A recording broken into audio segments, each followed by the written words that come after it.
मैं डॉक्टर सुनीलम के पास जाऊंगा। आप तो समाजवादी लोग जो है लाल रंग की टोपी पहनते हैं, उस पर भी उन्होंने ऐतराज, तो रंगों से भी प्रधानमंत्री आतंकित हो जाते हैं।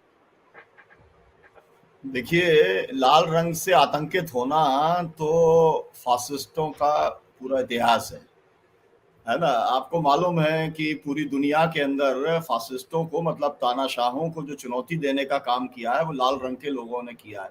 लाल झंडे वाले कम्युनिस्ट कहलाते हैं, अब लाल टोपी वाले जो है वो मैं तो आप सोशलिस्ट जो है कहलाते हैं। समाजवादी पार्टी जो है वो तो लाल टोपी लगाते ही हैं उसके कार्यकर्ता। लेकिन उसके पहले भी जो है डॉक्टर लोहिया के जमाने से, मैं अभी जो है मामा बालेश्वर जयप्रकाश दयाल जी नारायण, की बात करूं, जब जाता जेपी हूँ जेपी ने शुरुआत की थी जी। जेपी भी जो है लाल टोपी लगाते थे। और आपको मालूम है, ये तो पहले पूरी चर्चा काली टोपी वर्सेस लाल टोपी की चर्चा यूपी के अंदर कई बार हो चुकी है। अब एक और सवाल ये है, क्योंकि कांग्रेस के लोग जो है सफेद टोपी लगाते हैं, तो फिर इसमें काला, लाल और सफेद ये तीन जो है आते हैं। और इसके साथ साथ जो बात आगे बढ़ती है वो आपको मालूम है सबसे ज्यादा नीले रंग को लेकर के है मामला। कि नीला रंग अगर कोई है तो लोग मान लेते हैं कि वो बसपा का नीला रंग है या वो अम्बेडकराइट्स का वो नीला रंग है। और आजकल ये भी बात है कि जो पूरे आदिवासी संगठन जितने हैं वो पीले रंग का इस्तेमाल आजकल वो करते हैं। और भगवा रंग तो जो है वो ऑफिशियल रंग है।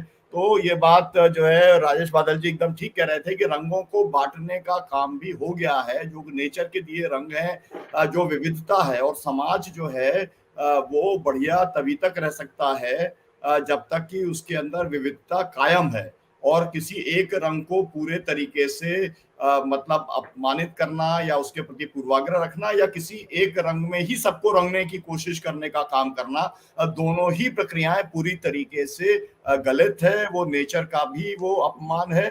और मैंने जैसा पहले कहा था, मैं उसको ही रिपीट करना चाहता हूं कि ये रंग भेद का जो दिमाग है, जो मानसिकता है, उसको दर्शाने का काम करता है। तो इन्होंने एक तरीके से ये है कि कमेंट तो किया विपक्ष के ऊपर, लेकिन जो है खुद का दिमागी दिवालियापन जो है वो सामने आ गया है इस पूरे बयान से।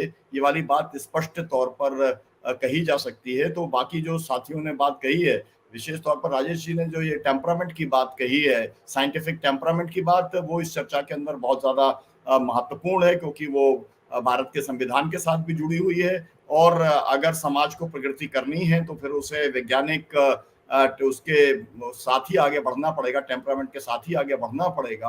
और यहाँ पर भी एक बड़ी लड़ाई है, ये मैं अमरीश जी कहना चाहता हूँ।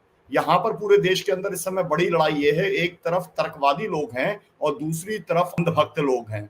और तर्कवादी जो लोग हैं उनका जो प्रतिनिधित्व करने वाले लोग हैं वो लोग हैं जो अंधश्रद्धा निर्मूलन आंदोलन को जिन्होंने चलाया, डॉक्टर नरेंद्र दाभोलकर जी जैसे लोग, कॉमरेड गोविंद पानसारे जैसे लोग, प्रोफेसर कुलबर्गी जैसे लोग, या जो उनकी हत्या हुई थी जो हमारे जो कर्नाटक की, दाभोलकर।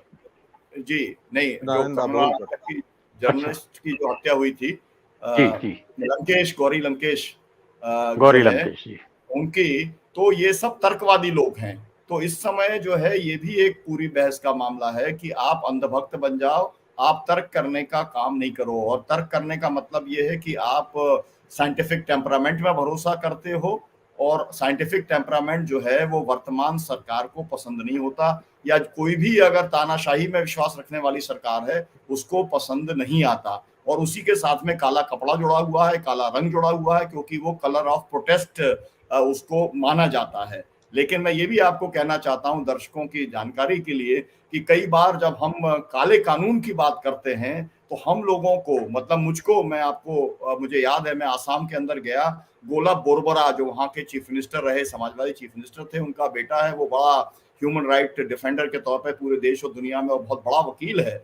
और जब हमने उनसे कहा कि भाई ये काले कानूनों को खत्म करने की बात हमको करनी चाहिए, तो उन्होंने कहा कि भाई आप काले कानून, मतलब आप काले रंग का इस्तेमाल कानून के साथ करके आप खुद ये बता रहे हैं कि आप जो है वो काले रंग के प्रति आपका बायस है। मेरा मतलब ये है कि इसको लोग पूरी दुनिया में बहुत गंभीरता से लेते हैं, और हमको भी बहुत गंभीरता से इसको लेना चाहिए।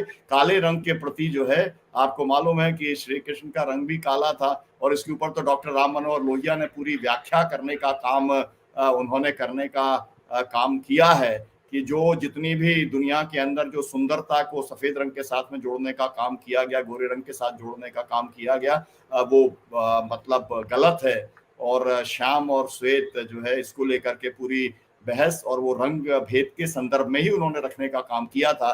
तो मुझे लगता है कि आज के और ये जो जो बयान आया है प्रधानमंत्री महोदय को, इसको भी रंग भेद की उनकी जो मानसिकता है उसके तौर पर ही इसको देखा जाना चाहिए। और वो डरे हुए हैं, सहमे हुए हैं, और मुझे लगता है कि इसका एक मनोवैज्ञानिक कारण बिहार भी हो सकता है। बिहार के अंदर जो अचानक बदलाव है, क्योंकि वो लोग जादूगरी खुद करते हैं, मतलब कुछ भी, मतलब उन्होंने टोपी बदल दी और वहां पर महाराष्ट्र के अंदर जो है अपना मुख्यमंत्री बना दिया। तो वो ऑपरेशन, उनका ऑपरेशन लोटस जो है वो पूरा फाइनल हो गया था बिहार का, लेकिन बीच में ही वो पलटा पूरा खा गया। तो उन्हें लगता है कि वो कला जो है जादू की वही जानते हैं, और भी लोग हैं जो इस कला को जानते हैं। लोकतंत्र के अंदर लोगों को अपने विचार रखने का और अपने रंग निर्धारित करने का पूरी तरीके से अधिकार है, और वो उस अधिकार के ऊपर भी एक तरीके से लांछन लगा रहे हैं, और उसको वो उस अधिकार को भी वो कुंठित करने की कोशिश कर रहे हैं। सत्य हिंदी का ऐप डाउनलोड करें गूगल प्ले स्टोर पर।